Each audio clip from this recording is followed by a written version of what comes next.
Lars, Danster, what's happening?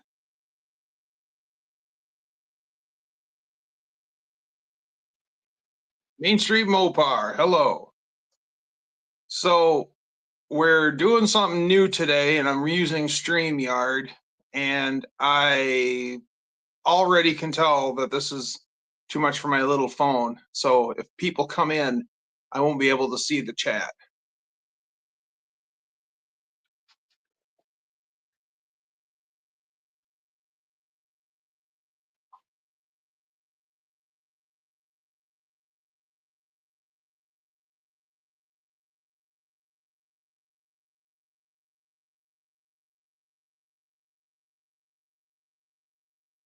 What the hell's going on? Okay, I can't see the chat.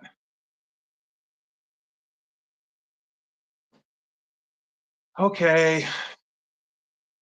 Um,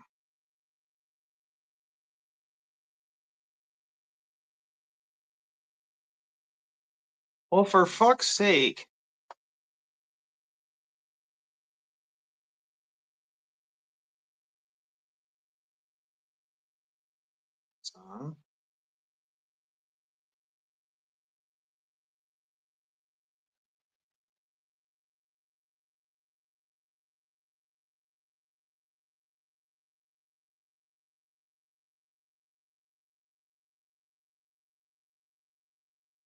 The fuck is this?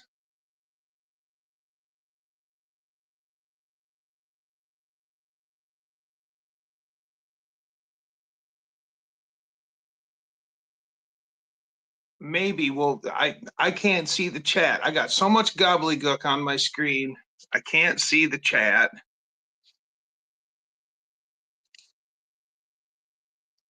For the love of Mike.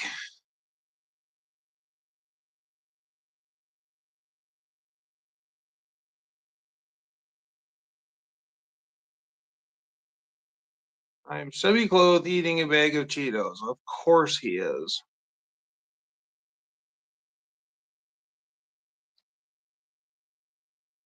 Okay, we got Main Street Mopar. We got Lone Wrench.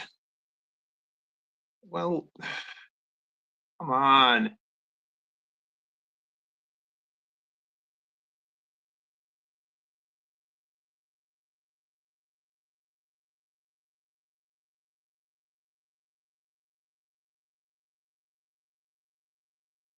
Hello, Ma.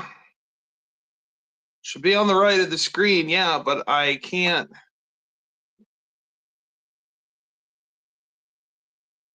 This sucks. All right. Yeah, progress. This is just great. All right. So I'm going to ditch this and then I'm going to fire up vertical. Put it to vertical and read the comments. Doesn't that kind of... Whoa. Hey, looky there. Holy wah. Should be able to stay vertical and read the comments. Yes, it worked. Okay. Bear with me, caveman in a car, people. Caveman in a car.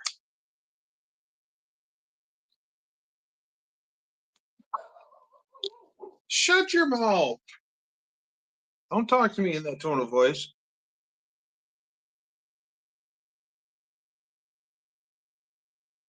Not the dogster. She's all an official bad to the bone.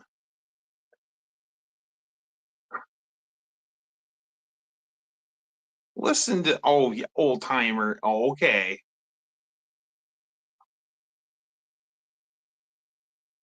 Yeah, because Dutch is going to say things like, I watched this in a movie once. Here, hold my drink. Watch this. 3 orange whips. Orange whip, orange whip, orange whip. 3 orange whips. Now things are much better. Yeah, when I had the phone horizontally, they put the chat down in the little blip of the corner, and there's so much of the dashboard that I couldn't even read one comment. Sorry if I'm all filthy. Lady Dougster and I got home from work early today, and then Lady Dougster was we got the horizontal hold. We got the lawn tractor and the leaf rake out. It's a pull behind leaf rake. We got that up and going, and Lady Dougster was up and around, and she ran the tractors, picked up all the leaves. I lit a fire out back, and I started to burn up the leaves that she was dumping. And we got probably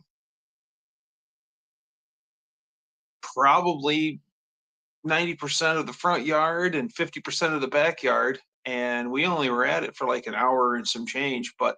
And as always, nice hot fire. But yeah, we got it all done. For now, we still got leaves on the trees, though, of course. But got that done, and then while at the end of that, if you remember my video from spring, I had birds get inside the cab of shop truck and defecate all over everything. So I took a moment and I put the steering column back into shop truck and bolted that in place, and then got the master cylinder and the booster placed in there. I got to get that taken out. I've got a new booster. I've got the 10-inch double diaphragm booster and a new master cylinder to go in its place. So that'll probably be the next thing I do to shop truck. But yeah, have that on a flipper phone.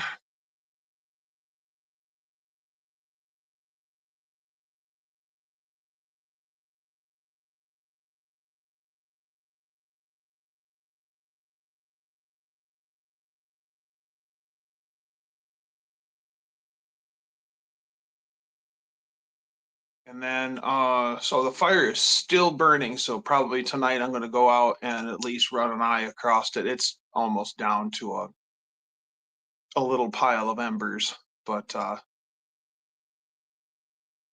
I'll have to put a K-car booster in it.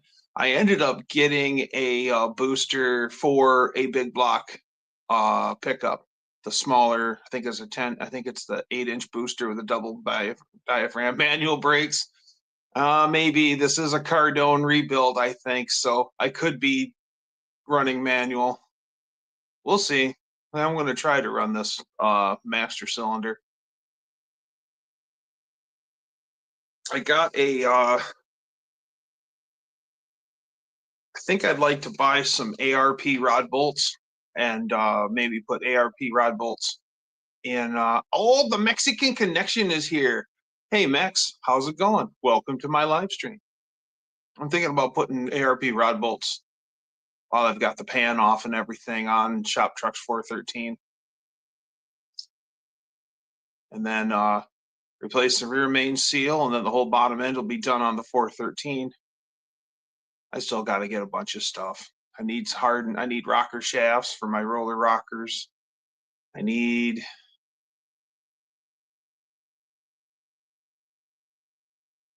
the title says you are weak. Weekly. I'm not just weak, weekly.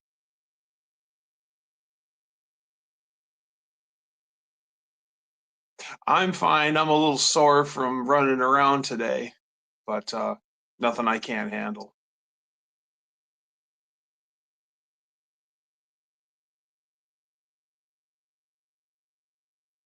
You got roller rockers for your 5-liter? Nice. If you did a small block, you'd be done by now. Oh, funny. I wish I could get rid of this money icon. I don't want it.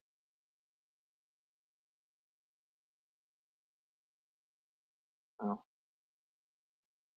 No, I don't want a small block. I want a big block. I want a big blog. The word 440 has always been on my tongue. 440.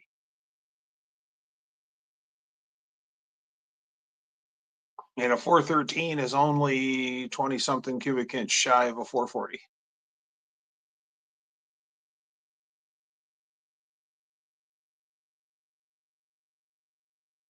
$440, that's right. Gonna post the link. I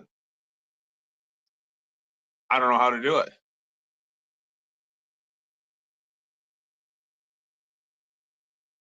Why are their names in here when everywhere else is handles? Because this is StreamYard, Max. Okay, we're going layout, private chat.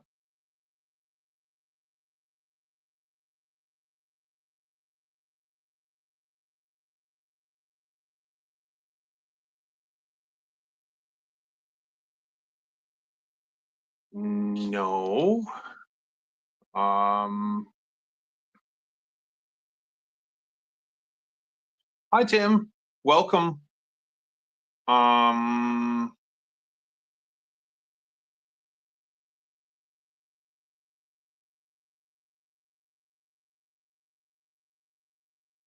Create a banner. Okay, so I could put that in. Bear with me, caveman in a car.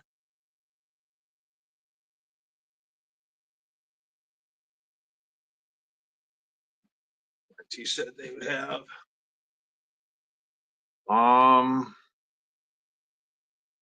Good to have you here, Tim.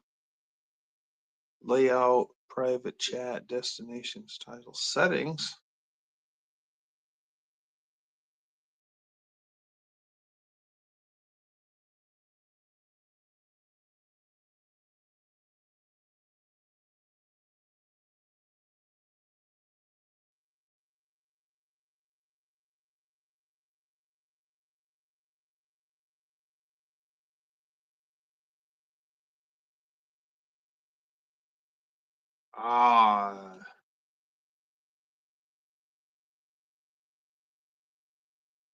Share your referral link.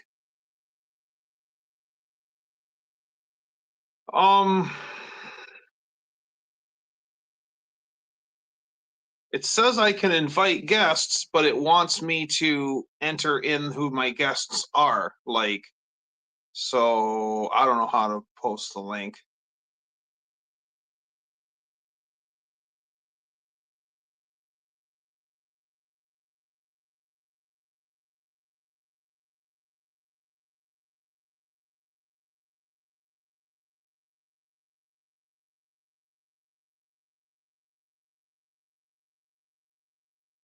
Unless somebody can walk me through it on StreamYard, I don't know what I'm doing.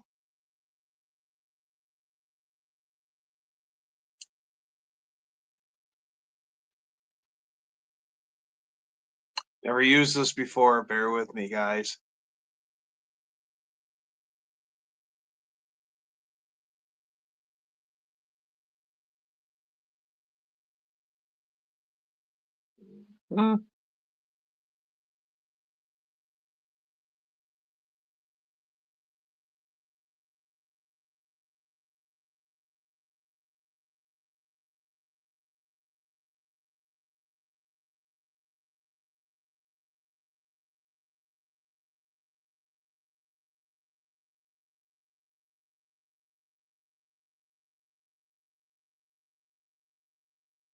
This is only a test. Testing, testing, 1, 2, 3. Testing, testing. 1, 2, 3. Testes, testes, 1, 2. Testes, testes, 1, 2, 3.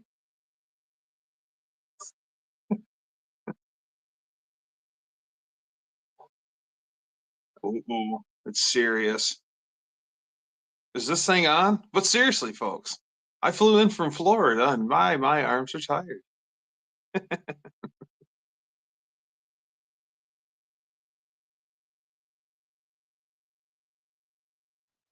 Is this thing on? Hello? Hello?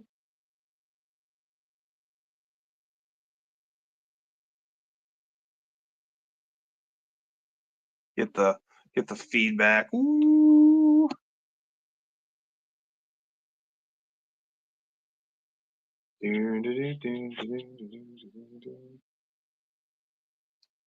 All right. Waiting on Dutch to come save me because I don't knows what I'm doing. I found something for private chat, but I don't think that.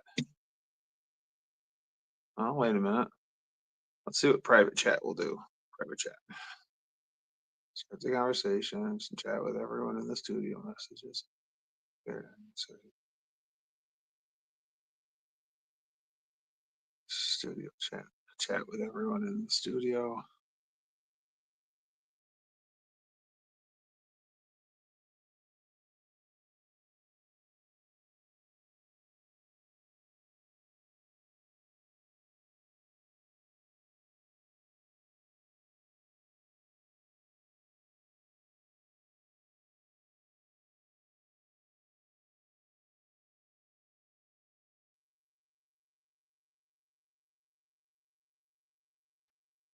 Don't click that.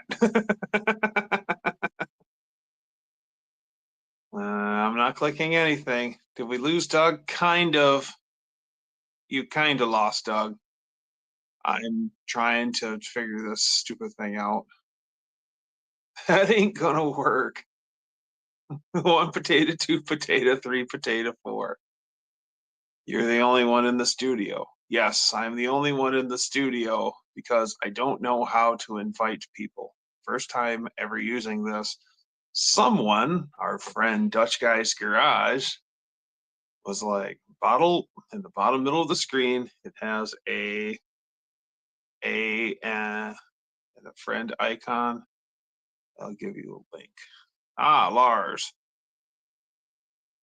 It has an A plus and a friend icon. The only thing it gives me is I can invite guests.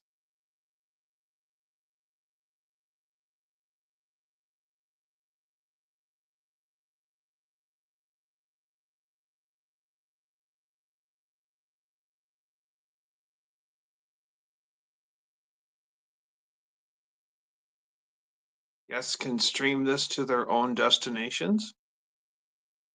Did that work?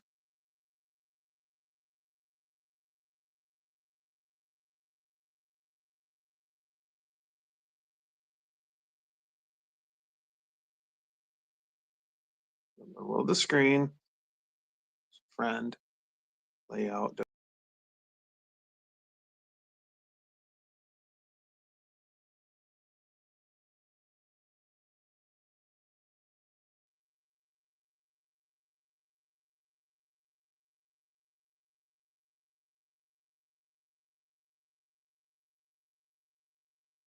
Yes, that's the link. Copy and paste that into the chat. Okay. Invite guest. Copy. Oh.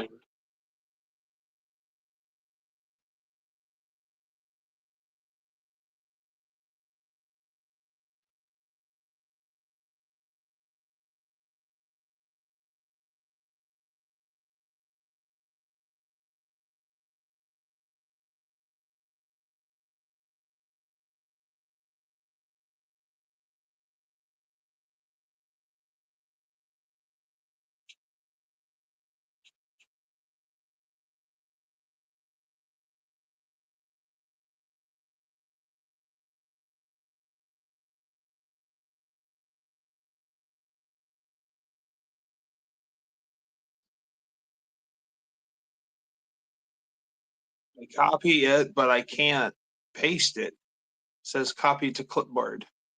How do I access my clipboard? This is great. Isn't this fun? Thanks, Dutch. I'm glad you turned me on to this. I'm being sarcastic.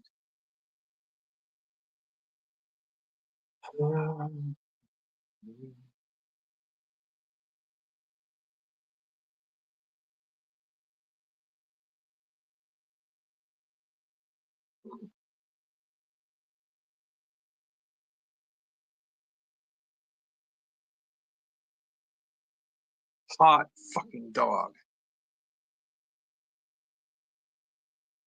Boom!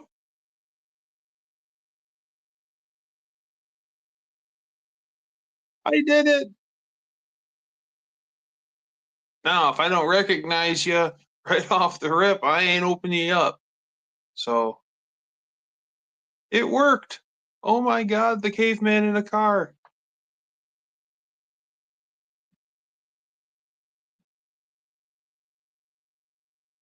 Yay, you did it. Yay. I did it. Yay.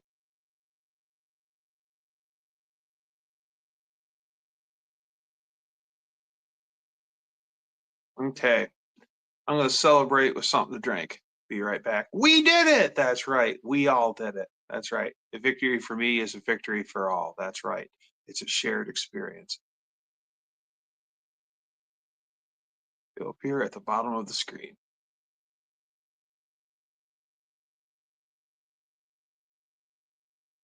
But you know me. I'm a Durka from Bungo East Bungo Squeegee.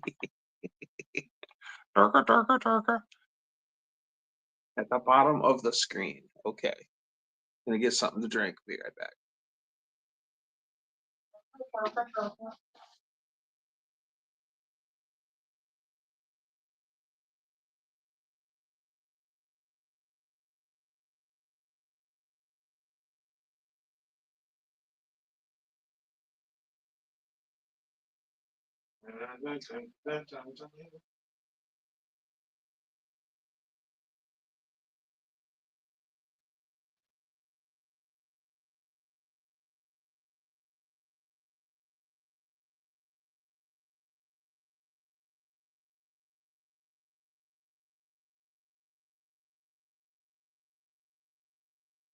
Through the fridge is so much slower, but it's so much colder. Versus tap.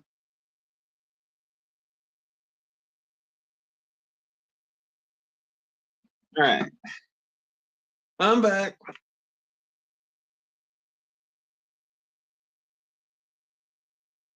From South Bongo Squeegee. Wow. Durka.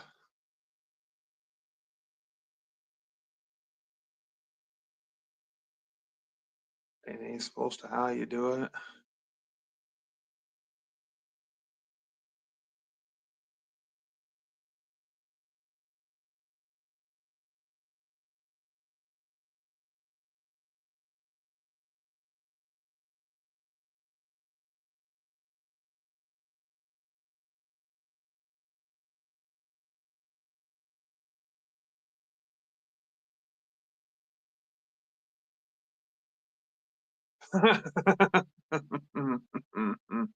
When you were young, you were just from Bong. I could see that.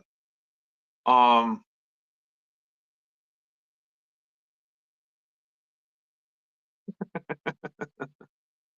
if you were good with multiple bongs, then you could be known as the Unibonger.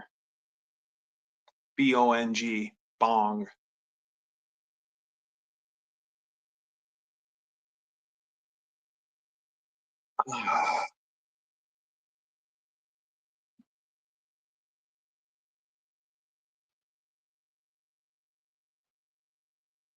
It was all good. Man, I remember some gross stuff being put through bongs. I knew one guy that would put cognac in his bong and then smoke off of it. And then Grumpy Hollander. I know who that is. Crap.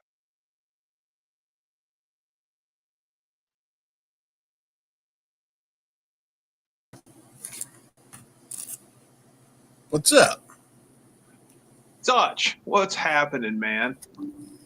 I see you've finally figured out everything. Well, yeah, it doesn't help when I'm like technologically impaired and I'm not even drunk. That's what the scary part is. That is terrifying.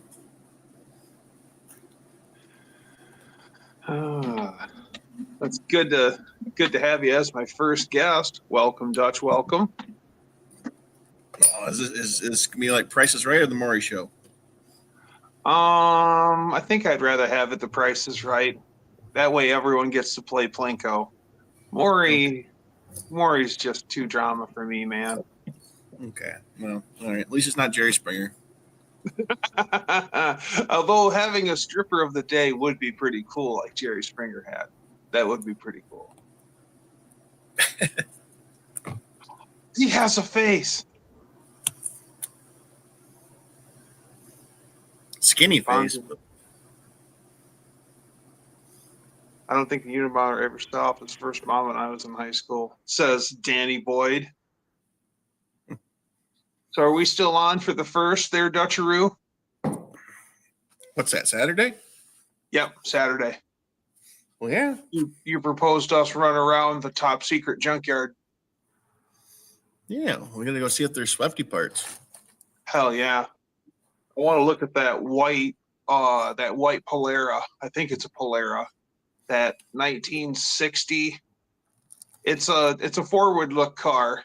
It's white. It's a four-door that sits on the ground all by itself. There's a wagon. No, it's a four-door. It could be a wagon. Is it in the back or the front? And it's in the back. Because we walked past it on our way back when you were showing me the special stuff in the very back of the yard for Mopar. Ah. Okay.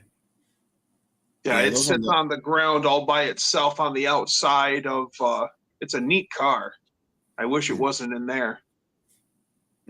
Wow, you can buy Welcome cars to Tool Time, says Mean Street Mopar. Yeah. Name that tool for 100, huh? Piston rod stretcher.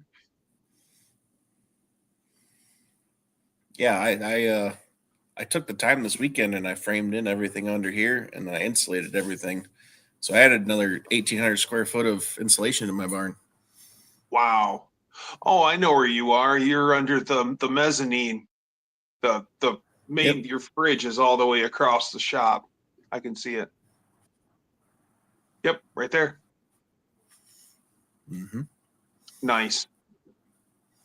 Yes, it's maintaining 75 degrees in here. Oh, nice. Speaking of heat, I got an early birthday gift. I got myself an 8 kilowatt diesel heater. Oh, one of those little ones? Yep, one of those little ones. I've heard those kick butt. I am my brother-in-law, you know who I'm talking about, he has the 5 kilowatt one, and that thing actually chooched up a room pretty fast. But the first thing I noticed was how much heat was coming off of that exhaust. So I want to do some sort of exhaust heat reclamation before sending it out to atmosphere. I would, those little for the cast iron stoves, the little tiny ones. Yeah. I'd just get one of those. So then the hotter the air is, the faster that spins. I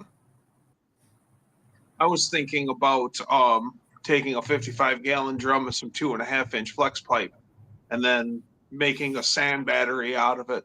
Just run the hot exhaust through the coil, then out to atmosphere, and then that'll be radiant heat off of that.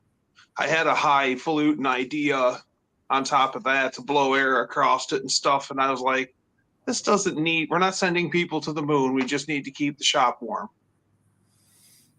Well, you could take that Cadillac motor and pipe it into the intake.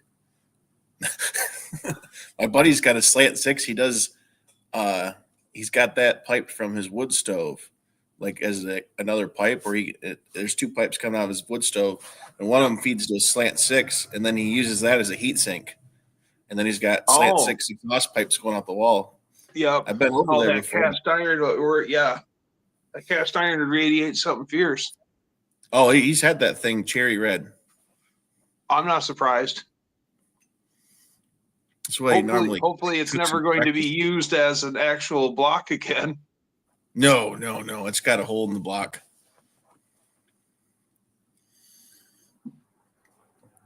I did go get Junior 2 weekends ago, and the neighbor boy next door, I got him a freshly machined slant 6. Nice. $100. Junior, who was helping us clean up the fifth when we brought the fifth home. Junior. Yep. Yep. Good kid. $100, Great Sport kid. 30 over. It's got cam bearings. It's got the main bearings have already been sized for the crank. The crank's been turned. Freeze plugs are in. All we gotta do is assemble it. That's great. So he'll have a rather fresh slanty for his project. That's awesome. Mm-hmm. Yeah, it was my friend. Well, you met Jordan. Yep, I met Jordan. No, I haven't met Jordan. Jordan's dad was the guy who used to be the old transmission guru, right? Yep. Yep, I have not met Jordan. Yeah, he found it in his dad's stuff. He was going to scrap all the slant six stuff, and he was digging it out, and he's like, "Oh, there's a brand new block back here with paperwork." Wow. So, yeah, maybe you and I should go pay him a visit. At least him and I need to meet and talk. Well, I got to go there. Get 2 more 3-wheelers. I'm looking for a limited slip for a 9 1/4 Chrysler. And also, I just remembered you found me that input shaft and stator pump for a lockup 727 that I never come and got. I know. It's over there. Nice. It's in storage. It's in safe hands. That's good. Yeah. Cost me 2 hours of my time because he wouldn't stop talking, but that's why I was hoping you'd go over there. Every time I go over there, it's not less than an hour long conversation. Even if you have the car running and tell me, it'll probably your battle plan might backfire. You might be there 4 hours because I'm all chatterboxy with dude.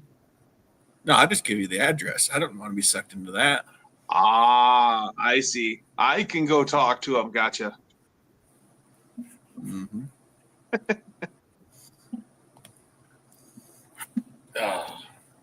Nope. I got the whole barn emptied out. There's nothing over here except the 69, the 78, and 77. Wow. Yeah, the 69's good. 78. I fixed the heater. I fixed the heater. Oh, and the 77? No, the 69. It's empty. Oh, that's right. That's right. It was unplugged. unplugged. You were talking about that to get the heater fixed so we could have some heat on Saturday. Oh, it's the most horribly loud motor in the world. Oh, it screams a lot a bit. Oh, it's very like Christmas vacation-y. Yes. I had a 90 S10 that had a screaming blower fan in it. I swapped out the blower fan, and then I ended up selling the truck to my friend Crazy Charlie, and he only had it like 2 years. And then I'm driving my old truck. We had to go somewhere, and I'm back driving my old truck, and I'm cold, so I reach over and I flip that fan on, and it starts screaming at me, and I'm like, really? It wasn't my truck anymore, and I was still disappointed because changing that blower motor in that S10 wasn't fun. No. Oh, and it was a VDO. The wife got the station wagon out, and the darn heater core popped in it, so I had to take that whole entire dash back out again to pull the heater core again. And then they don't make the heater core, so I have to send the heater core off to the place in Grand Rapids and spend $400. Is it a 2-letter heat transfer? Sure. Yeah, I think I know where they are. Are they on Division? Yeah, South Side. Yeah, it's over by Division Metal Recyclers in Grand Rapids, Iron and Metal. Yep. Yeah, it's a heat transfer place. I know exactly the place. The only place where you can get ripped off and you take between. There used to be like 4 in Grand Rapids. Now there's only that one place that I know of. Well, that part of that neighborhood's all the old school stuff. You got the spring shop, you got the radiator shop, you got the last You know, hot rod shop in Grand Rapids. the spring shop is actually pretty cool. They do stuff the old way there. That my uncle Jimmy worked at the spring shop when I was a little kid. I remember us going in there to bring stuff to Uncle Jimmy, and they'd be taking the spring packs, and they had like this barbecue oven thing that they'd be tempering the spring packs with. I remember that very distinctively. Oh yeah, they've re-arched some for me. Can They you hear did that heater? they did the springs on the front of my friend's '83 Kenworth cab over, and when he got his truck back, my friend was so dissatisfied with the job they did that he sent it back and had to make it right. That was the first and only time that I'd ever known of someone to actually be dissatisfied with the spring shop. He swore to me that Can you hear that they had the furnace? springs put on his truck backwards. And he had him take it back, and they tore it all apart again and put it together the right way. He was after that, he was happy as a lark. I don't never touched the springs on the front of a '83 Kenworth cab over K100, so I don't know.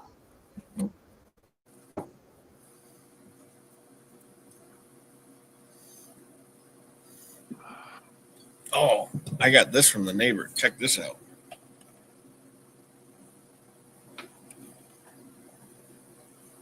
It's a telephone. Oh, it's a telephone. Okay. I can hardly now I can see what it is. That's pretty cool. They found it in the walls of their house. Man, we found so many neat things in walls of houses. We used to leave stuff when we did construction. We'd leave stuff in the walls. Usually McDonald's cups, half drank. Those get left in walls a lot. Sometimes, a lot of times we'd sign so and so was here this date.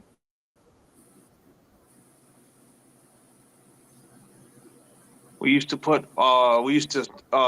say, if you read this, call this phone number, you win $1,000, and it would always be my friend's phone number. We always would use his phone number. He never got called, at least not yet. I put my manager's phone or old manager's phone number in the bathroom at 76th Street truck stop. It was always funny because we would go after bar runs. We would all wind up at the 76th Street truck stop and having breakfast. And the joke always was, did you read any good graffiti?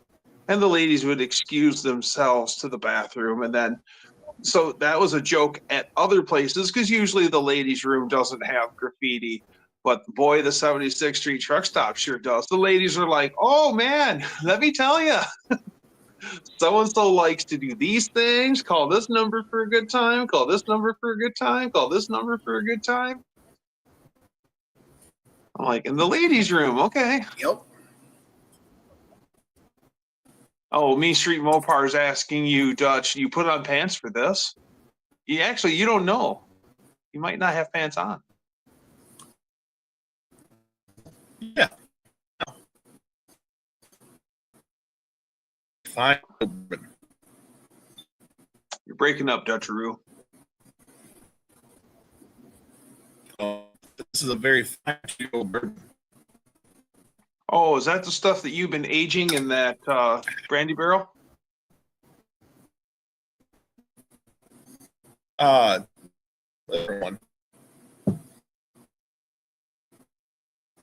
I want to put my name and number on the ladies' room wall.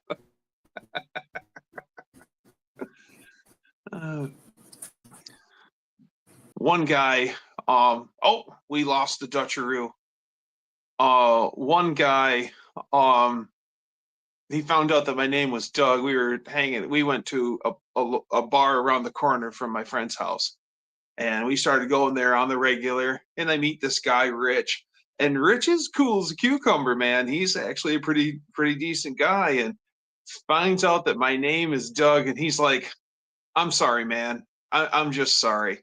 And I'm like, "What are you talking about, Rich?" And he goes, "Well, a Doug ended up sniping my old lady, so I had the ladies go into the ladies' room and write on the bathroom wall, 'Say no to Dougs.'"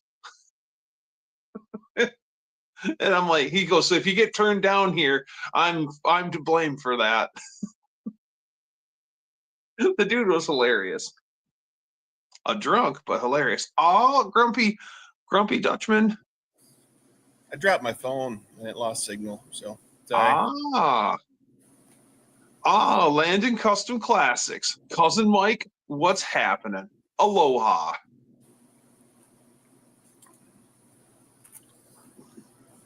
So it looks like maple syrup. Your hooch looks like maple syrup from the camera lens. Perfect. Wait, would you have those on pancakes? Be an interesting concept. These pancakes are delicious.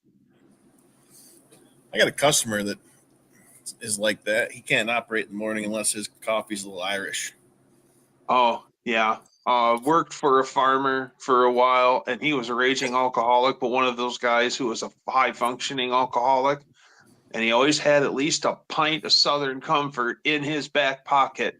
And every piece of machine, yes, I know. And every piece of machinery on the farm had a bottle stashed on it. The skid steer, the tractor, in the toolbox, every piece of equipment had at least a fifth, or had a pint or a fifth stashed on it. And being a young kid working on a farm, and you always got a bottle. It's cold, take a nip. And man, I don't know how the guy could do it. I lost my taste for Southern Comfort very quickly.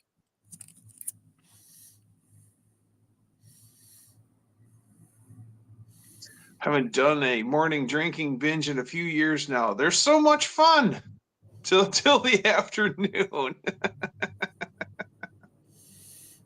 Yeah.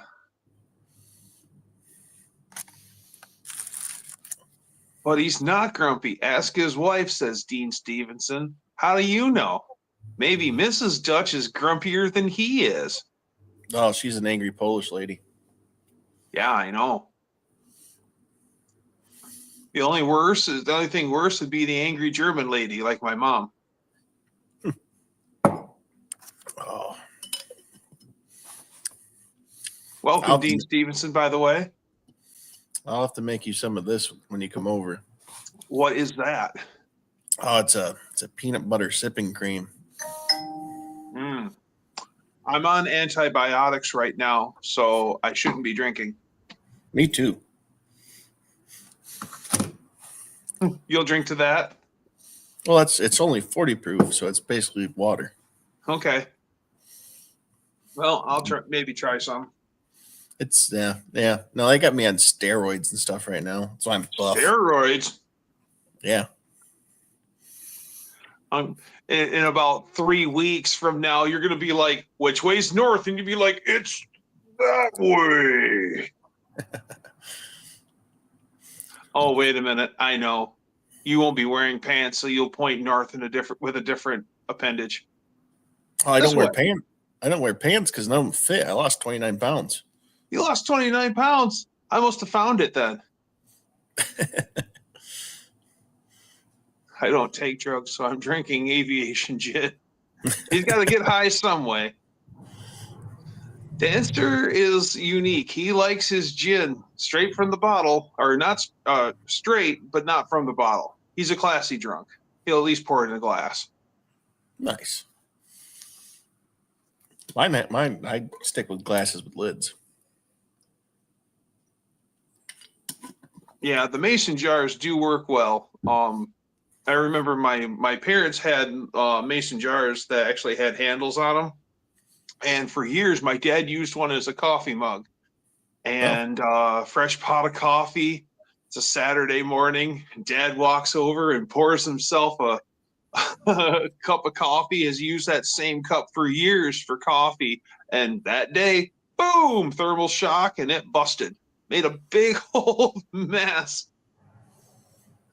Yep, Dan says, I like my gin straight, just not straight from the bottle. It's snowing down in Dunedin.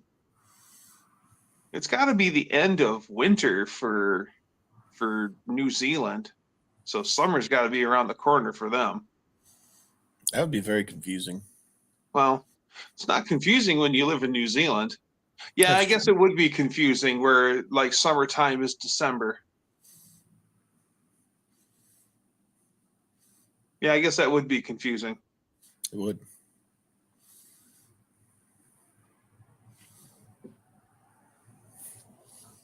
There was actually frost on the windshield of my truck this morning. It's only like first or second frost that we've had. Well, now remote started my work truck this morning and had the AC on. That didn't work. And the AC on. Yeah.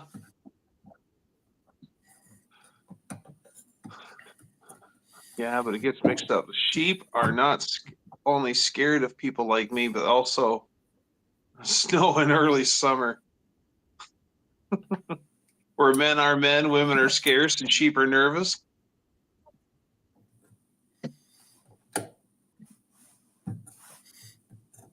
Oh, have you I had a chance to watch that new John Candy documentary yet?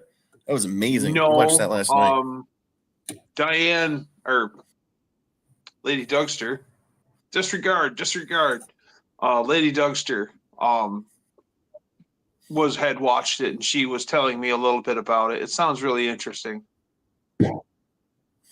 I liked it. It John was Candy enjoyable. wouldn't act with just anyone. If he had a potential, if you were going to be a potential castmate with him, he wanted to sit down and talk with you and see how things went and if you guys will vibe. And I guess old Mr. Candy drank quite a bit.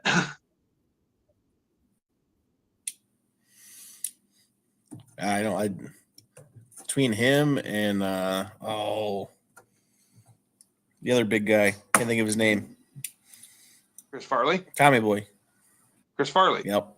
Imagine they Yep. made a movie. Imagine if they made a movie together. Yeah. I don't know if they would. Yeah, I could see it because one could play straight, the other one because I mean, Chris Farley always did the out of control stuff the best. Right. I Oh, had that's to two drive different. 100 miles and pull my dad out of the snow and mud. Holy crap. That was what Landon Custom Classics said, Cousin Mike. John Candy was way funnier than Chris Farley. I could see him playing off of each other well, though. It's two different humor styles, but I think it would have worked. Yeah.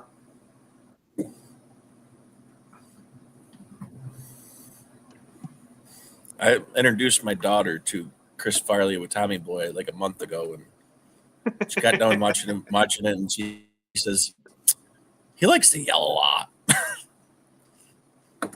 She thought it was Yes, he funny. does Though. like to yell a lot. Oh my God!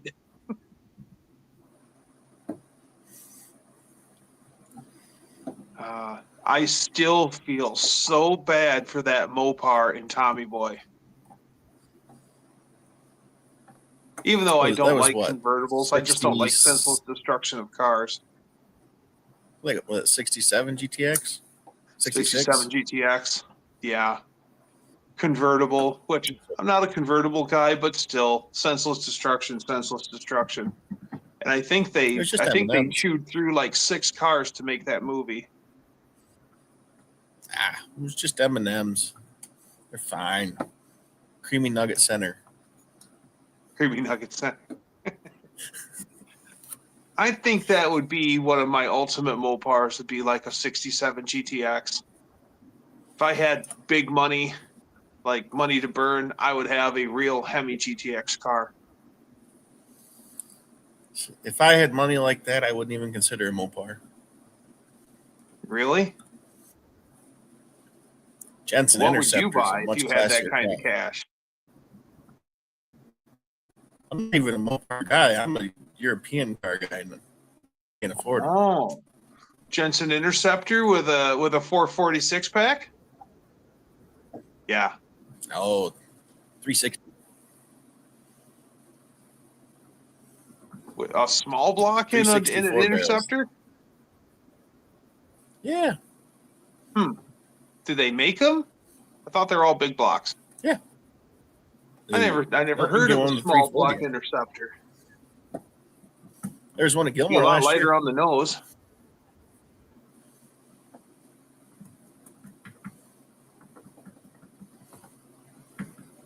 I'm so on board with the tried getting the Jensen guy. Interceptor, says Dino.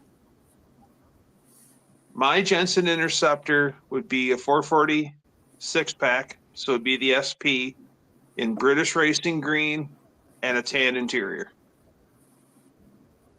I think Oh, that'd you be got just the a colors lovely right. car. You just got the wrong motor.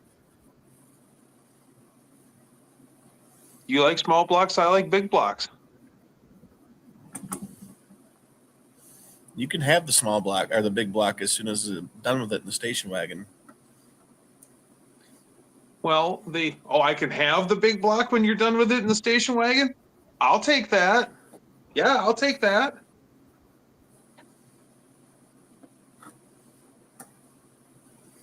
After 76, Jensen went back into business. A fair number of LA 360s were made. Oh, okay. So it was late Jensen. Well, Dean might have seen a few of those down there. I'm sure he has. Ain't never got to have a big block yet, Danster? You ain't never had a 460? I'm surprised, Dan. You're not missing Yeah, anything. I've never had a 440, so I guess that's why the dream has always been a big block Mopar, and now I've got all the parts and the ability to do it. So I guess that's the only reason why I'm on the big block path, because I don't have any small block stuff. He has, get this, Dutch. He has two in his town. One's a 360 and the other one's a 440 SP car. That's awesome. The back windows Fun on those fact, are just like all iconic. of the top 70s English drummers all had one thing in common. They all owned a Jensen Interceptor. So Ginger Baker and John Bonham and Keith Moon and all the English greats, they all had one thing in common. They all had Jensen Interceptors. Bonzo. John Bonham, yes.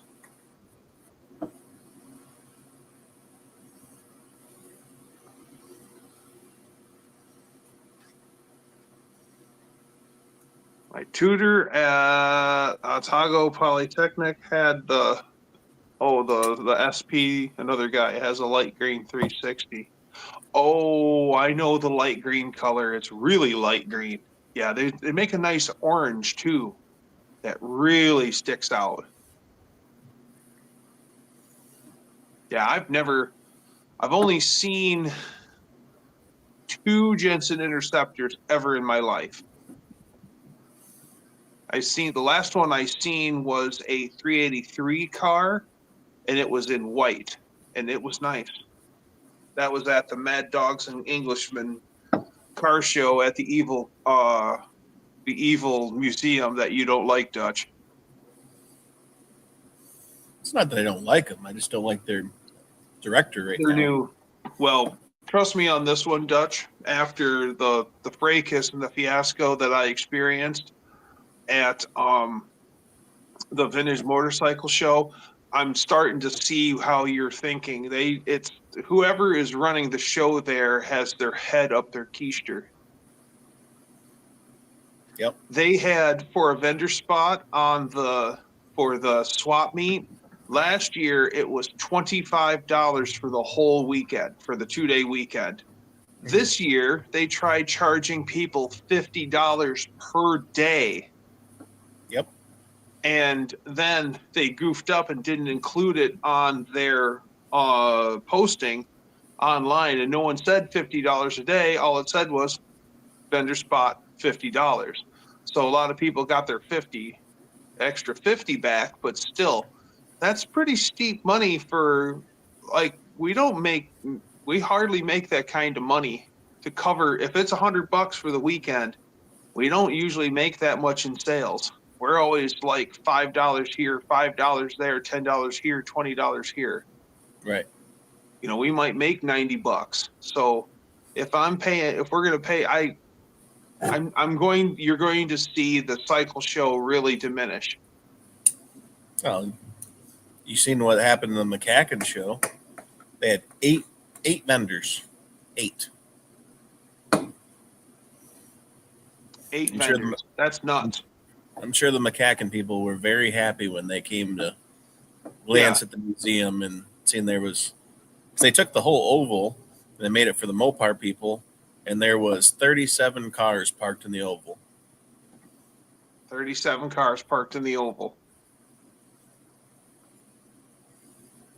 I don't get it. And then they publicly badmouth all the Mopar people, and then they made it so nobody could comment on that Facebook post.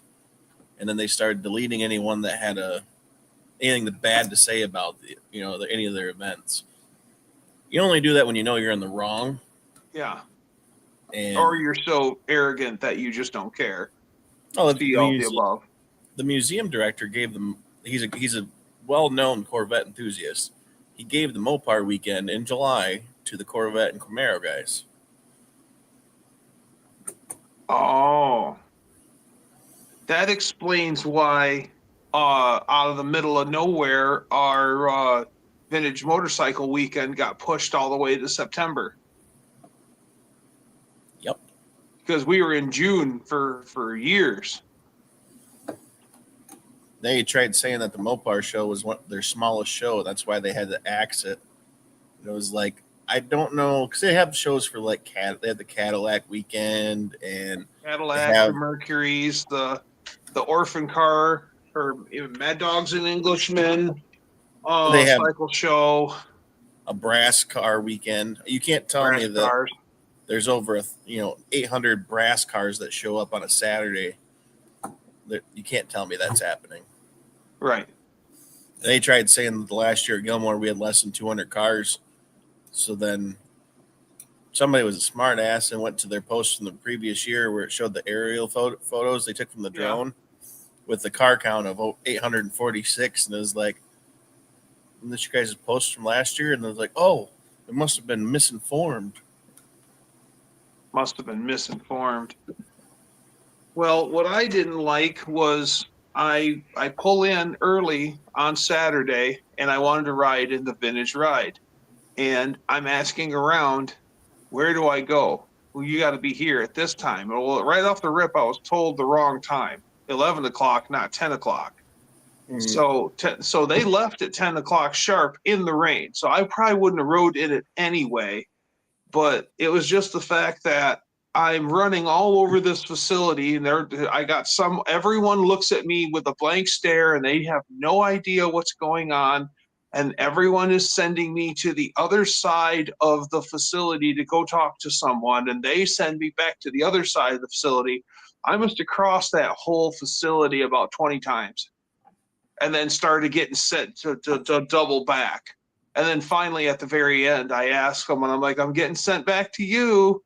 Where do I go for this? And the one lady who actually knows what's going on, oh, they left at 10 o'clock and they're already back. Thank you. Yeah, it's terrible. Well, the Gilmore show is starting to die, unfortunately. But we in the springtime, down in Centerville, which is St. Joe County, almost to the state line. There, that's run by the Wolverine Motorcycle Club, and that is really starting to catch traction and pick up. The trading, they put us in a better part of the fairgrounds. They put us next to one of the oldest buildings on the fairgrounds building. It still has plate glass windows in it and stuff, which fits the vintage cycle theme. It actually worked out very good. So it's interesting to see how Gilmore's starting to taper off, but Centerville's starting to pick up. So, or at least there is hope somewhere. Oh, it's sad because they're North America's largest car museum, and they hired the wrong dude. They hired the wrong dude. Well, it seems to me like he's more worried about like making it snobbity snob instead of, at least the last director knew that the working man was the guys that were coming on Wednesdays to show their cars and pay their entrance fee and whatnot. Yep, and selling their stuff. I don't even know what a Wednesday cruise-in show charge is now. It used to be $20. Well, they made it free this year. Oh, they made it free this year. With no access to the museum. Okay. Yeah, and it used to be $20 to get into the show. Now it's $25. I used to pay my one admission fee, get my wristband, and I was good for the weekend. No, I had to pay $25 for another wristband. Right. One of my friends had a vendor wristband that he gave me. Yeah, it was just a great time. It's sad to see it fall. We've been going to that show for well over a decade, and right. And it's an awesome place to go. I mean, where else are you gonna, when you have a themed show and then the whole museum at your disposal? I mean, you can spend literally a whole day there. Oh yeah, yeah. It was, if it gets too hot, you can go inside the buildings where there's AC and there's stuff for the kids to do, and yep. It's unfortunate because that's what we planned our whole summer around. So it was always, I'd always have a project of some sorts lined up, and that was the deadline. You got to get it done. And then this year, there's no deadline, so I really didn't get anything done. My friend, my one friend, he has 3 motorcycles on display in the motorcycle barn at the Evil Museum, and they didn't even have the motorcycle barn open. Yeah. Wow. He was coming up to me and he's like, "I'm kind of disappointed, Doug." And I'm like, "Why is that?" And he goes, "Well, I got 3 bikes here and I can't see any of them because they didn't even open up the stupid barn. It was like under construction or something kind of thing." They did a lot to improve the grounds, but they haven't done a lot to improve the people coming through the gate. Yeah. All their shows went up 10, 15, $20. I mean, I think the spectacular to show a car was $50. Yeah. Which is nuts. A friend of mine was trying to go down to the local dragway for a big show, and he said that the ticket price was $45 for the big show. And he said, "I can't afford that. $20, yeah, sure. $25, yeah, I got that, but $50 and then concessions on top? No, sorry, I can't do that." I guess the concession prices all went up 15, 20% too. Oh, I'm not surprised. Prices always get handed back to us. Always. Oh, yeah.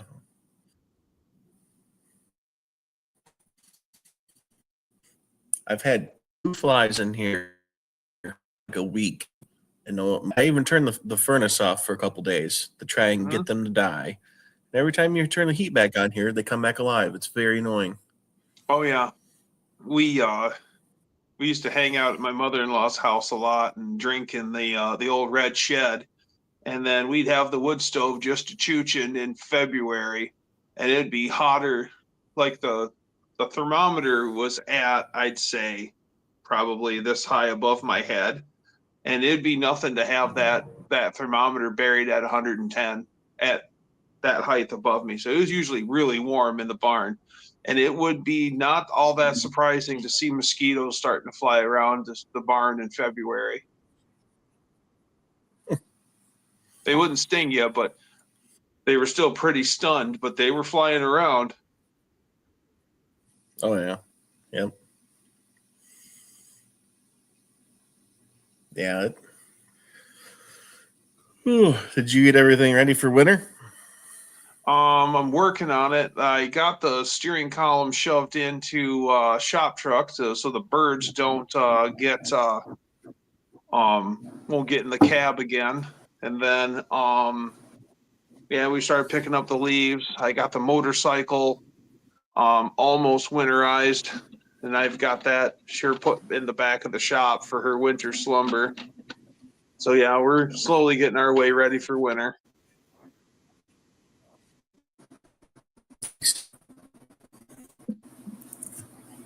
You have to do a lot of winterization. The other barn's up jam there. packed full. Oh, barn's jam packed full. Oh, that's a great shot of the Charger or Challenger. Is that Challenger or it's Challenger? Challenger. Yep. I wasn't going to pay money for 4 doors. Yep.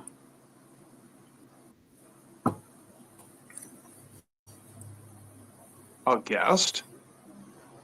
I think.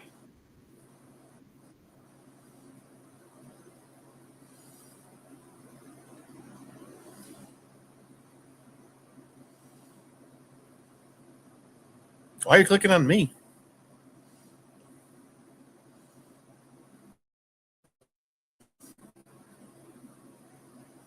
Don't do that, Doug.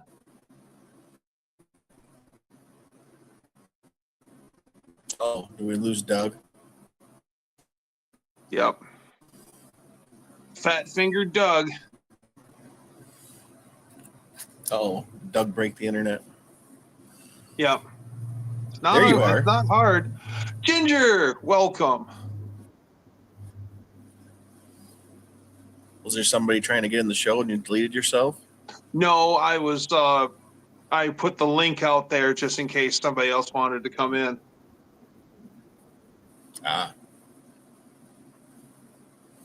Yeah, I think Have you heard anything from Challenger 6% looks killer lately? with all the upgrades you put on it, Dutch. Thank you. It looks way better. I got more stuff today for it. Oh, God. What else did you get? I got my back wheels today, which are an inch and a half wider than my front wheels. Okay. And I got a chin spoiler. I'm waiting for my chin spoiler rods. Okay. To come in. And then I got floor mats, as exciting as that sounds. Are they demon floor mats? No, they're actually like they're wrap around, and so they're diamond pattern, so they're black with red stitching, and I don't know. It's got black carpet in it, and my wife's rather hard on them, so they go into the factory hooks and everything. So okay, it should be nice. It has white carpet in it. No, it's got black carpet in it. Okay, but children. Children. So, what does Mrs. Dutch think of the Challenger? She likes it. She drives it 2-3 days a week to work. So nice, good for her. Try and keep some miles off the 22 Ram. Yeah. Oh, Barrows. Hey, my guy. We got Cousin Mike and Barrows Garage in the house. So we got Iowa covered. Nice. Have you heard anything from 6% lately? I talked to 6% not that long ago, and yeah, he's having an inventory reduction sale. Uh-oh. Yeah. Mr. Wilburn, hello. Yeah, it's kind of sad. Sometimes you have that. I'd like to get down I'd like to sell 2 more cars myself, but I think I'll just make my barn bigger. Yes. The answer is always bigger barn. Always. Well, I was hoping to have a little barn here on my property, just a little barn, 100 by 300. Yeah. Yeah. I think that'll do me just fine. Just enough space. Somewhere to store your lanterns. Yeah, somewhere to store my lanterns. Absolutely. Actually, I need to figure out a better place to store the lanterns in the lantern room.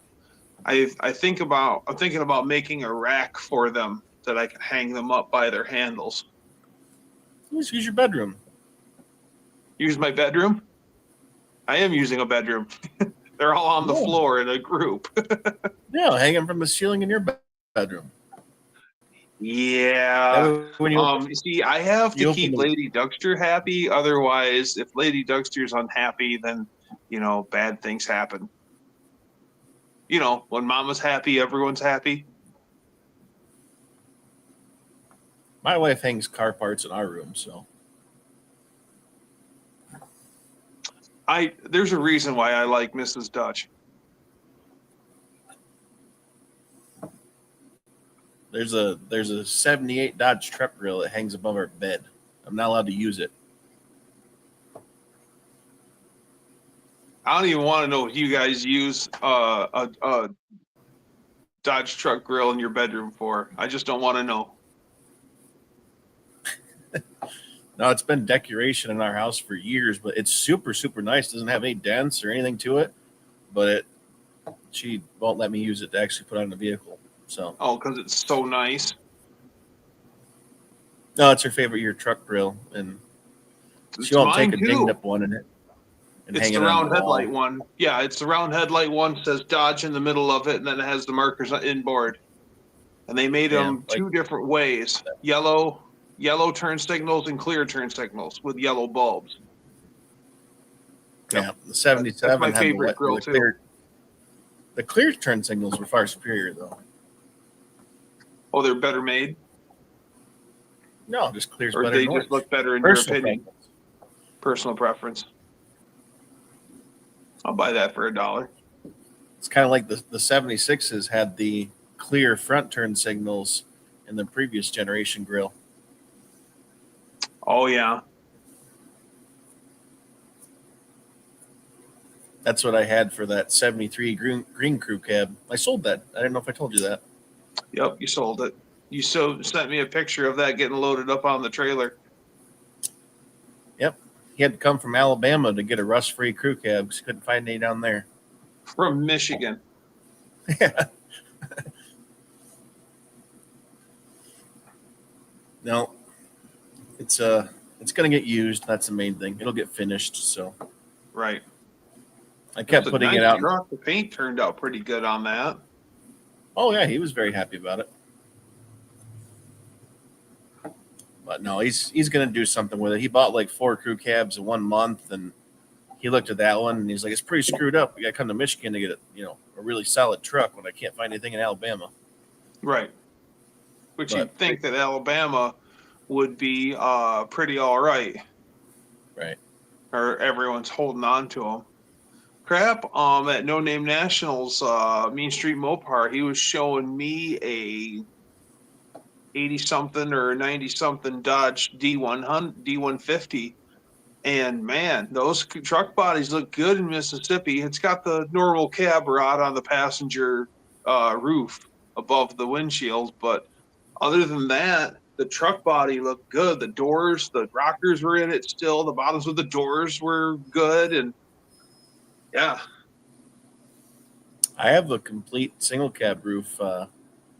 It's rust free in the backyard. That's already cut off. If you come across somebody needing one.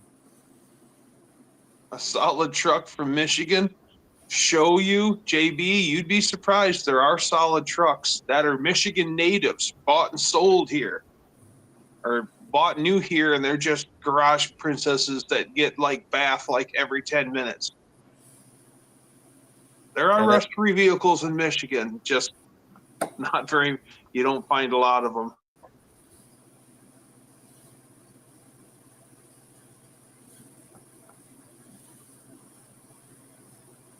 Oh, Wilburn's talking about the rust on my Ram from when I broke lug studs down in Missouri. That was a lot of fun. That thing rusted quick a couple of years ago. That was a really clean truck. Actually, the only real rust that's gotten worse is the rust on the box sides have crept up a little bit. That's about it. It had that rust on it when I got it. It's I guess not I don't remember that that well. bad. It's not that great. There are rust-free trucks in Michigan on new car dealer lots. Yeah.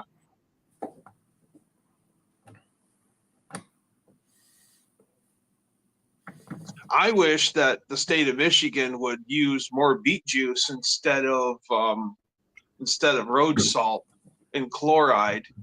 It's a little more economically friendly. It doesn't kill stuff on the roadsides, and it wouldn't rot out our vehicles as savagely as it does. Salt is, and then plus salt loses its effectiveness in very cold temperatures, as Dutch is all too familiar with. Oh yeah. That's why you have a K car, because it doesn't care what the road conditions are. It always leaves the house. K cars are actually pretty cool. We had a second generation Dodge Caravan that was essentially a K car, and that thing was great with the 3.6 liter in it. Yep. Some guys I went to high school with,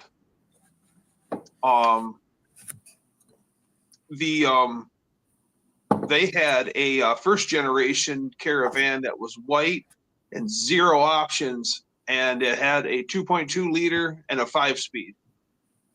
Yeah, the road salt sucks, and they use a lot of it. Uh-oh. Dutcheroo's bringing out something. What's he got?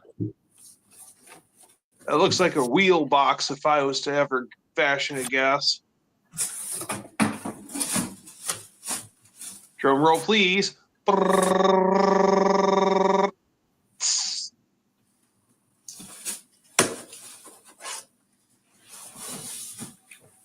Oh, yeah. I was right. It was a wheel box. That looks good, Dutcheroo. Those are my 10s.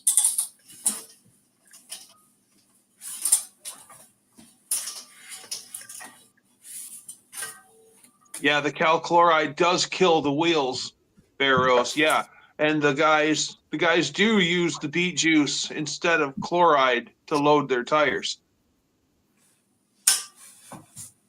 Laser rust remover? I've never played with one of those, but I'd love to.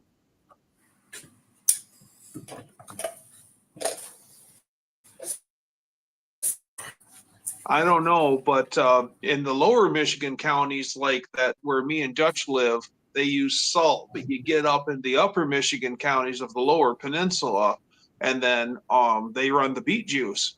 And my uncle says that he can tell the difference when he crosses over the line from the beet juice coming onto the salt and vice versa. He says you got way more grip with the beet juice.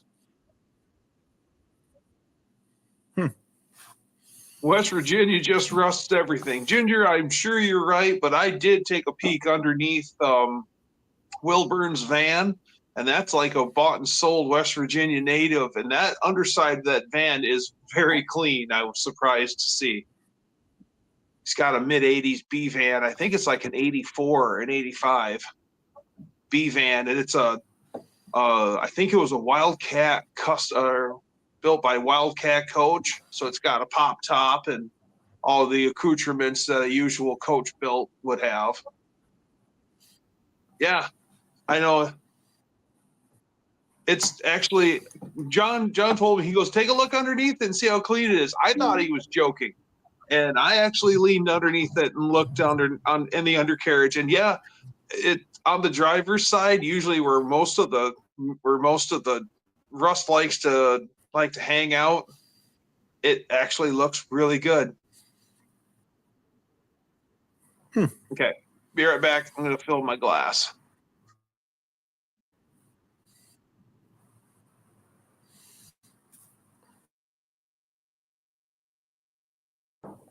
Oh.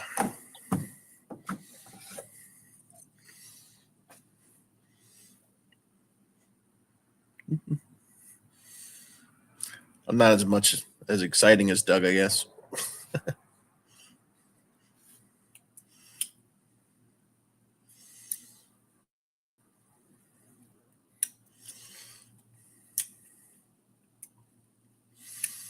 Old McDonald, I think they do that in the thumb. I think that's the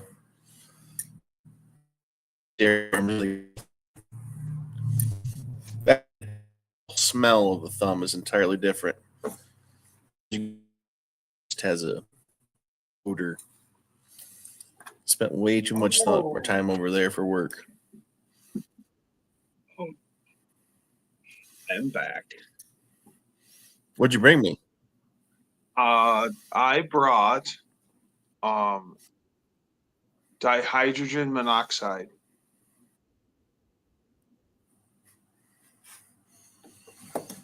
I figured Which you were is going to fan- say like ginger ale or something.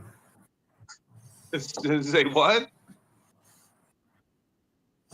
Figured you were going to tell me ginger ale or something. No, I don't have any ginger ale. I wish I did. I like ginger ale. I am where you call the middle finger of Michigan. I'm waiting for Okay. I'm in the palm. And Dutch is most in, I guess you'd say central palm, wouldn't you? Yeah.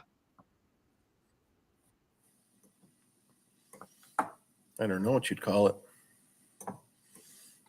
Here in southeast Idaho, they used They used to only use sand and pumice, but now the bigger cities are trucking in salt from Utah because they don't like any of the spring cleanup with the sand.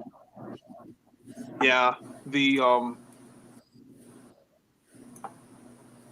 usually like if there's a hi Paul. Usually if it's a warm February day or January day, like a lot of motorcycle guys will pull their bikes out and go for a quick ride if the roads are clear and dry.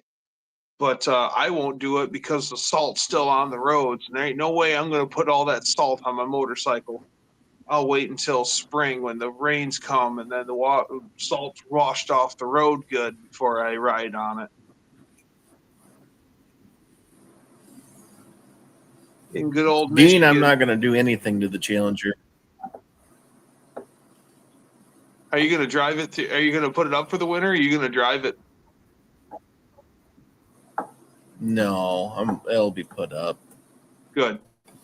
I'm going to be like an old boomer that's just going to hide it away for the wintertime and, whatnot. It's low mileage, so it just rolled like 14.5.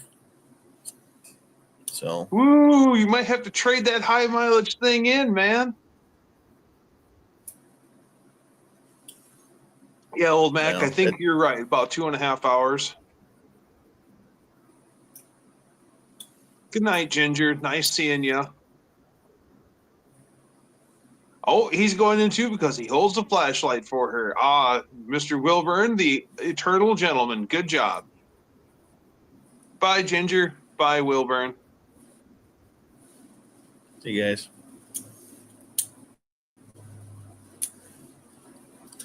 No, I'm gonna go put it over in the other barn for the winter and put it on jack stands and all that nice stuff.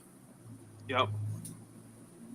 So it doesn't get its tires flat spotted. Are you going to build the little curvy things so the tires don't flat spot? Definitely. Make them out of wood, though, because I'm cheap. Yeah, make them out of wood because you are Dutch. Yes. My favorite one is I've seen cars with those curvy things to not flat spot the tires and they still forget about it. And then later, when you go to air up the tires, they're just all collapsed around the thing. And paint a 43 on the Charger. It's a Challenger, Barrows. No, this was something to just keep the miles off my wife's truck. So it was cheap-ish. I've never You played guys with the bought LX that truck. platform. You didn't lease it, right? Correct. Good. Unfinished project. Welcome. Now it's got Yeah, another 3 leasing years on the factory warranty. So, oh, because of warranty. Gotcha. well, if you're doing the brakes, because that was the one thing that wasn't covered under warranty, just brakes and oil changes. Mm-hmm. Normally like the new calipers, you have to get the tool and turn them in. It's not a thing on this. You actually have to go into the radio and go into a sub menu. Then you can go into the brake service mode, and then a bunch of sensors and crap fires that are louder than heck. And then you push the button and the rear calipers retract. So my buddy that works on all my new stuff, he's reading how to do this, and he's like, well, just know if this doesn't work, that's $400 a caliper. Like, oh, $400 a caliper? Yeah. So that sounds great. Yeah. Luckily it worked. Heck, the power steering pump's starting to groan a little bit on my Ram, so I was looking into replacing that. And a power steer pump with the pulley already on it is $200 for the cheap one. Oh, even off Rock Auto? Yeah, I should order off of there. I never do. You get a magnet. Yeah, you get a magnet. This is true.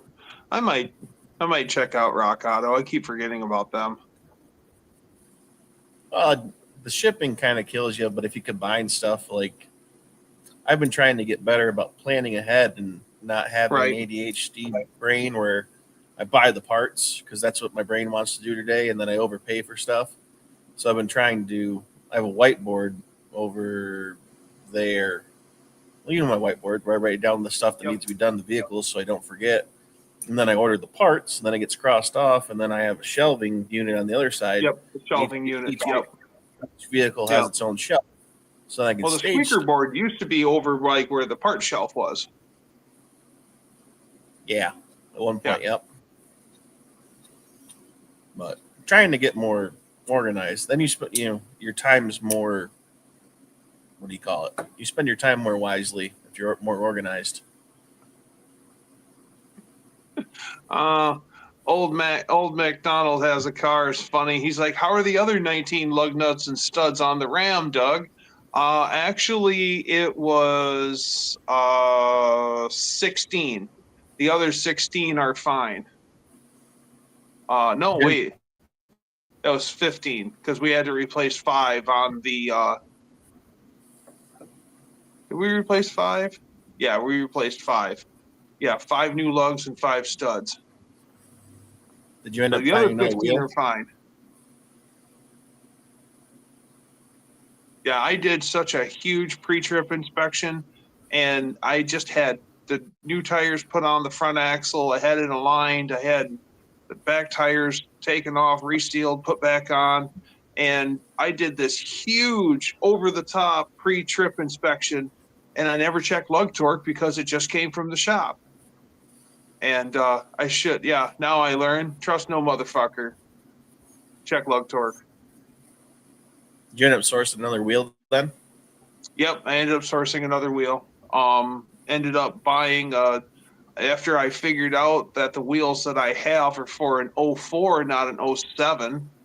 And then I drove all the way to Lansing for nothing for education. And then ended up finding them at Perks Auto Parts down in Plainwell.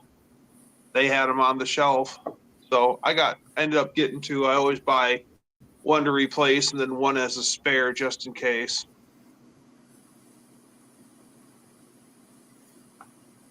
Yeah, so she's all back to right. I still got to get some spline drive lug nuts to replace the ones that broke. Other than that, we're good to go. Good. The catster. That's funny that Dan says that because my cat just went underneath and I pet him.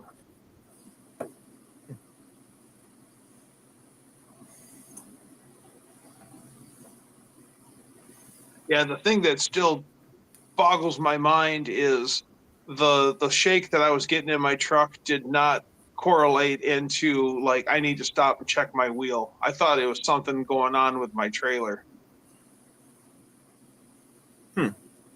That could have been just horrible. One of I my remember I was going. coworkers, Do what now, Dutch? 2 weeks ago had his tires replaced on his work truck, Mm-hmm. and he was going down the highway. And all of a sudden, he looked out and he's like, "Oh man, somebody lost their tire!" And then he heard something on the other side, and a tire hit a guardrail. He's like, "Man, somebody lost 2 tires." He lost his 2 outside duals, and all of a sudden, his truck started going. Whoa! That is so unacceptable. They didn't put the coins in the right spots. The lug nuts were never tight. Yep. That's scary. Years ago, we got a used dump truck in when I worked at the asphalt company, and whoever put the wheels back on it somehow got the hardware confused, and it had all the right hand stuff on the left and all the left hand stuff on the right. And yeah, that was an absolute disaster. Like, because you're trying to turn everything the proper direction and it's not turning. And then finally you reverse it and you're like, how can this be? And then, yeah, they had the hardware swapped and they had cross-threaded everything onto the secondary stud. It was terrible. No, I had to give the tire guys the biggest like lecture on when I brought Lurchin to get new tires last year. I was like, still left-hand threads. Yeah. And the tire guy that owns the shop understood. So he went out and told the guys, no, they're still out there just pop, pop, pop, pop, pop. I had to go out to the shop and I was like, put it in tighten. He's like, that's not going to work. I said, no, it'll work. And then he was pissed because he said the stupidest thing he's ever seen. I said, oh yeah. But the 69 still left-hand thread too. It's crazy because the only reason why Chrysler Corporation finally did away with the left-handed studs was because for whatever reason the government made them do it. And otherwise they would have just stayed the course.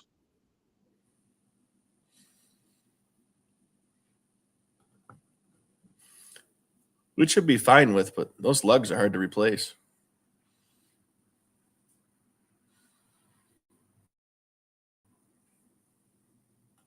All right, had to talk to Lady Dexter real quick.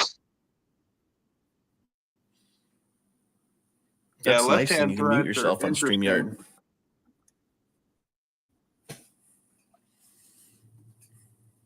Not uncommon for 90s down dually Dodges and Ford to find bent rims due to tire shops hitting the alignment dowel and zapping the. Oh yeah, yeah.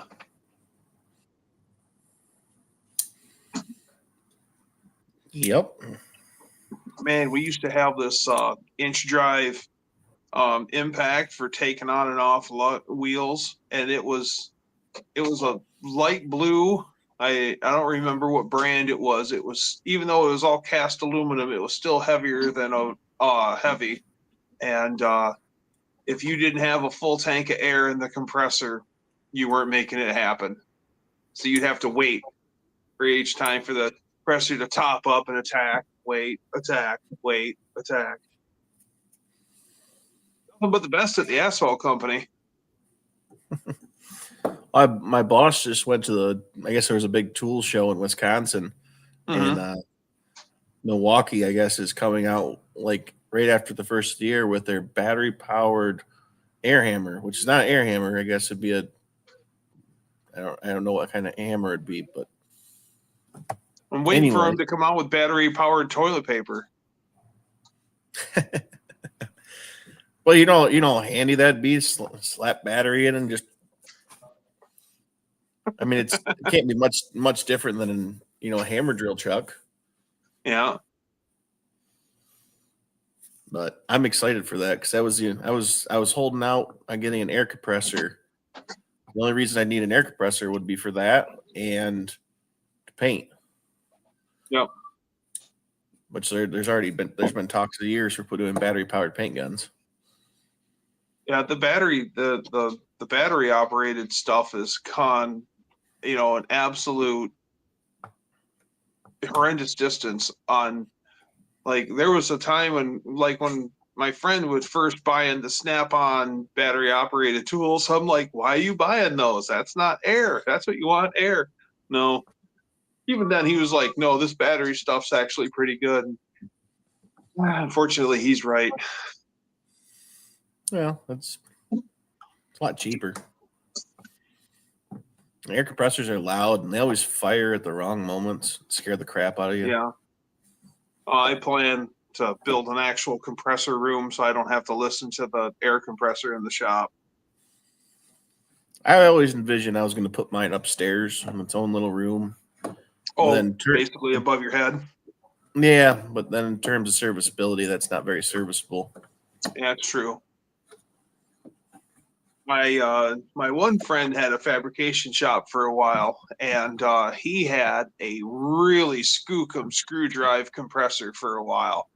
And that thing didn't have a holding tank. It just had a big manifold, and then the screw type compressor sat on top of that. And I'm like, no compressor? He goes, nope, no compressor, or no holding tank. He's like, so if it falls underneath this certain pressure, off she goes. And I go, what kind of CFM are you getting off of that? He goes, well, for 8 hours a day, me and 5 other guys can run die grinders all day. Okay. That and I go, you never had to stop and let it catch up? Nope, never had to stop and let it catch up. It was much quieter than a piston type compressor. Oh yeah, I put scrolls in every day and for HVAC.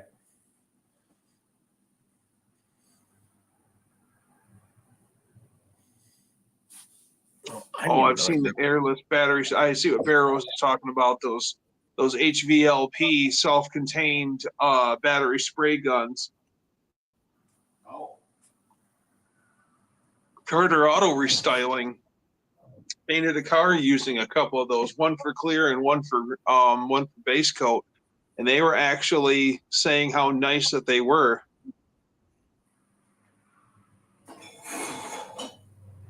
I'm walking towards the buffet. They rush to lock the doors before I can get in. Yeah. The Oriental buffet sees me coming and they scream Godzilla.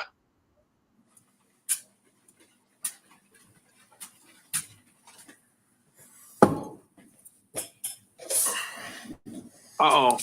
Mason jar. Yeah. Nice. Apple Pumpkin pie. Oh, yeah. Pumpkin pie. That stuff will sneak up on you and grab you by the hoo-hoo if you're not careful. My friend was going to school. Made what? Oh, I made a tart cherry the other day. Ooh, yeah. That stuff will get you. I do like the tart cherry. We used to make this stuffed cherry whiskey. That's a family recipe that kind of gets handed around. And every time I would make it, I would notice how much blessed sugar I was putting in it, and I kept trimming the sugar back in it to make it more and more tart. And that actually, I was still putting a boatload of sugar in it, but I liked it more as a tart drink than as super sweet. Like my uncle makes it, and it's sweet because he puts the full blown sugar in it. I've been starching everything, so I haven't added any sugar. Oh, okay. Interesting. Apple knockers are a good, refreshing drink. Don't think I've ever had an apple knocker. I've heard of it. I can't think of what it is.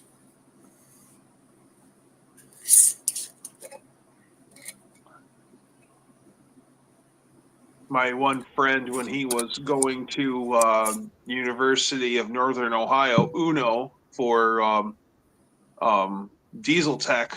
He made apple pie, homemade. Cider and vodka. Oh yeah, apple knocker is a good refreshing drink.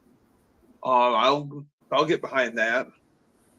And he was all proud, and he comes and busts out his jar of apple pie that he made, and we all take a sip of it, and there's like this syrupy string off of your lip as you take the jar away. He got the recipe wrong. And everyone only took one drink, and he's like, "Sorry, guys, I didn't know what I was doing." Oh, it's okay, man. Feel the thunder. Lady Duckster is starting the avalanche. She wants to know, did we feel the thunder? Just say yes. Okay. You got to see Lady The Duckster. S10 sounded better. You tell her I said the S10 sounded better. The S10 sounds better. The S10's no longer in the fleet. That got traded off for the Toyota. That was the greatest car deal of our history. She had to come get a couch with your trailer from my house. Have to bring a couch over? What? The S10 has been to my house to get a couch for your brother-in-law. Oh, that's right. That's right. I think I still sit on the couch. Yeah. It's Dutch. Oh, that's Rob's couch that the S10 got. Yeah. She knows who you are. She's like, "Is that Paisley Dutch?" one? Yeah, George. I didn't catch that. Just say George. Oh, yeah, George. Oh, yeah. Yep, George. Need a hand? About a foot. Oh, God. You might be sleeping on it tonight. No, I'll be sleeping in a normal bed. Lady Duckster's headed to work. Well, you know the story behind the hand, don't you? Do I know the story behind the what? The hand. Yes, I know the story behind the hand. Oh, yeah. George was all proud of that one. And I think he still has it. I have the foot. Oh, you have a foot? I have the foot. See, that the funny thing is you've never met one of our old friends, Brad, but Rob's a lot like Brad, and stupid stuff like that is just what Brad would do. We would be bored sitting around just doing whatever, and then we'd make up a stupid game right on the spot. And I know George did that to you a couple times, just a stupid game on the spot, and it actually was fun. Yep. Yeah. I miss Brad. Brad was the blind one, wasn't he? I got Lady Duckster talking. Brad was the blind one, wasn't he? Brad was what? He was the blind guy, wasn't he? No, you're thinking of his name is Dustin, the blind guy. Brad was just Brad. He was George's cousin. Oh. Yeah, so you've met the blind guy? Dustin the blind guy? I heard stories. Oh yeah. Dustin's not blind, he just likes Thunderbirds, darn it.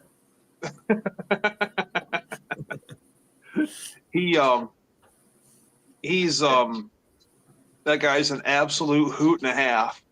Well, we would pass a bottle around his garage, and everyone would take a drink, and he'd ask someone, "Did you get a drink?" And he's like, "Of course I did." He goes, "I didn't see it." So that person would have to take another drink, and he had one of the guys had taken a cattle prod from the farm store and integrated it into one of his blind man's canes. And he's like, "Here, touch the end of my stick." Oh, jeez. Oh. I was thinking about the other day. I haven't worked with George in like 6 years. That's crazy.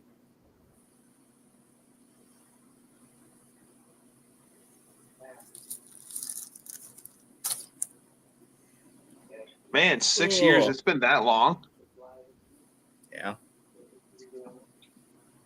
Did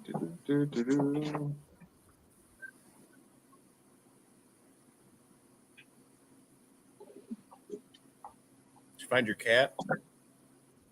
Why my hand? Oh, so Lady Dougster doesn't get seen on camera. She doesn't want to be seen on camera.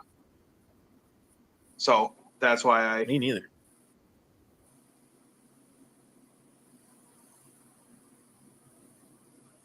So you want to take the 69 or you want to take the Challenger on Saturday? I want to take the 69. I've never rode in a new Challenger, so maybe we can go for a rip in the Challenger, but actually go do the turn in the Swepty because I love the Swepty. Actually, we're going And to have to actually, take a you'd truck. be the first Swepty I ever rode in. So, yeah. We're going to have to take the Swepty in case I find a bumper. Right. Yep. So that's what we're looking for is a bumper for a Swepty? Rear bumper? Yeah. Front bumper. Oh, front bumper? And a hood? And a blower motor? No. I need a blower motor. Oh, I got the wrong we're on end the of move. it. But Dun dun dun dun.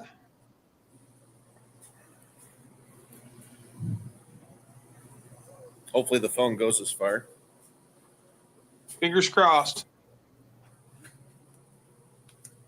Yeah, see how mine's a little jacked up? Oh, yeah.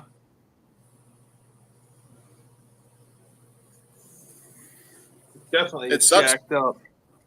It sucks because it's really solid, but it's really bent. And it's thick enough of metal where you just can't massage it out straight, right? Oh, I tried. I jacked the whole truck up by the front bumper where it's bent the worst on the one corner. Yep. To where both front tires were off the ground, and then I let it sit. And then I took the torch and I heated it up, like the start of it, to see if I could get it to work out. And it went straight. And then I let it cool down, and I dropped it back down, and it went right back twisted where it was. Bumpers are weird. My friend's dad bought a 92 Dodge W350 with a Cummins in it. And he rubbed a tree out in the woods, and all he did was turn the bumper tip down just a little bit. Of course, it was, bumpers have a hell of a lot of memory. Bear Rose is right. And his dad threw a fit, and he wanted us to straighten that bumper out. And we spent literally probably 5 hours trying to bend that little section back and then take it beyond to get it to set straight. We never got it right. And all right.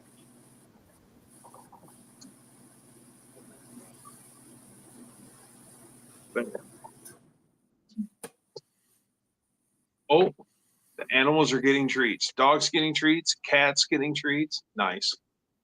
Are you gonna give them our rat a treat? Oh, you got one? Sweet. All the animals have treats. Everyone will be happy to know. How old's your red healer now? He's got to be what, 8? How old's our red healer? I want to say that she's 4. Oh, so you got a new one then. I know. I'm just trying to. I know, old Mac. I'm just trying to keep Mama happy. Exner's fingerprints were on Swepties. It's possible. If you look at the what preceded the swept line in '72, if you look at before they changed the body style and